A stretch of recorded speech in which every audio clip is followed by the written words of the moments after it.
Hi everyone, I'm in Philadelphia. I just landed here, the city of brotherly love, and I was while we were flying in, I was looking through the window of the plane, and it's such an amazing city.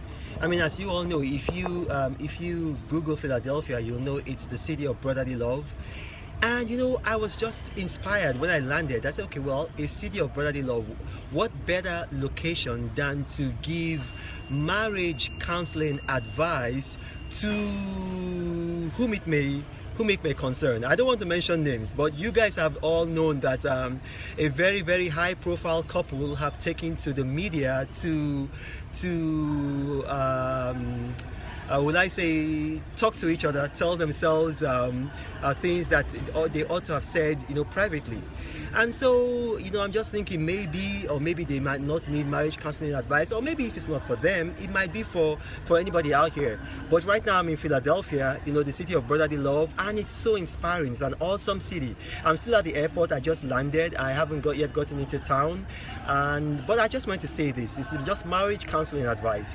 You see, a woman, but a wife is like a tree, like a fruit tree. You don't just want to pluck the fruit from the tree. If you keep plucking the fruit from the tree is going to die. If you want that tree to thrive, what you do is, as you pluck the fruit, you should also water the tree. And that tree can only be watered by love. It can only be watered by love. It can't be watered by hatred, by criticism, by tasteless jokes, tasteless jabs. No, it can only be watered by love.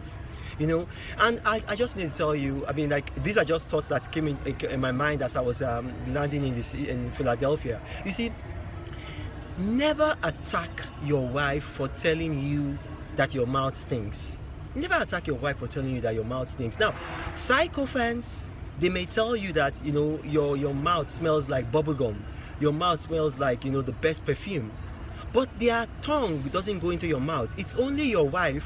Well, I mean, for some people it's not only their wife, but for most of us it's only your wife who visits your mouth. So she has experiential knowledge. So when she tells you your mouth is smelling or it stinks, don't get angry at her. Don't lash at her. I always refer to the Bible. I believe it's Proverbs 27:6 that says that wounds from a friend can be trusted. Wounds from a friend can be trusted. Another translation says, faithful are the wounds from a friend, but kisses from an enemy, they cannot be trusted.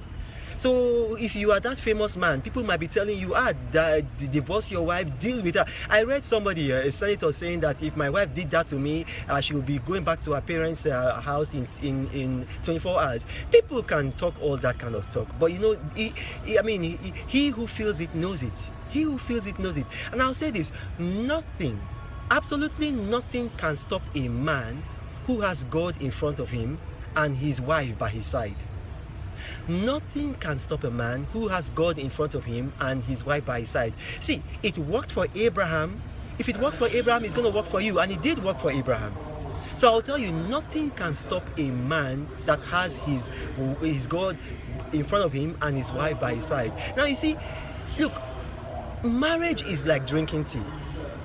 Marriage is like drinking tea. If your tea is not sweet, if it's bitter, don't just throw it away. Add sugar to it. Add sugar to that tea, and then it's gonna be sweet enough to drink. And the sugar that you can add is the sugar of love. Add the sugar of love to your marriage tea, and it's going to be sweet enough to drink. It's going to be sweet enough to drink.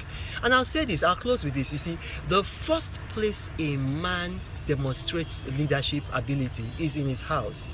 The first place a man demonstrates leadership ability, it's in his house. Now, if a man cannot lead there, I'm telling you, he cannot lead anywhere else. If a man cannot lead there, he cannot lead anywhere else.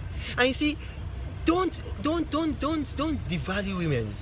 Don't devalue women. To know the value of a woman, don't just look at your wife. Don't just look at your wife. Look at your mother. If you are a man, you are what you are today, not because of your father. You are what you are today mostly because of your mother. It's your mother that brought you up. If you are a never do well, it's your mother's fault mostly. If you are a good child, if you are a very successful man, it can be traced mostly to your mother. What does your father do? Look, I'm a dad. Look at me now. My kids are in California. I'm here in Philadelphia. I'm chasing money. Very soon I'll be flying to Europe. I'm chasing money. My wife is looking after my children, and I will come and start, dissing my wife. God forbid. So, I'm just in the city of brotherly love. Whoever this cap fits, you might know the person, you might not know the person. I don't want to offend you. I respect you. If you're a leader, I respect you. But, I just felt that as a man of God, as a pastor, I should share these little nuggets. But finally, let me tell you, your wife is like wine. Wine gets better with age. Wine gets better with age. In fact, they even rhyme. Wife, wine. Wife, wine. They rhyme. Wine gets better with age. Now, people might tell you, go and throw away your old wine and get a new wine. You see, new wine, it's sweet. Because if you are a wine connoisseur, I live in California, Napa Valley area, and that's one of the wine capitals of the world. New wine, it's sweet at the beginning, but it has a very, very bitter taste. So if you are considering going to get new wine, let me warn you about the disastrous bitter aftertaste that it comes with it. Now, God bless you. I should soon be enjoying the delights of Philadelphia, the city of brotherly love, and I wish you the best wherever you are.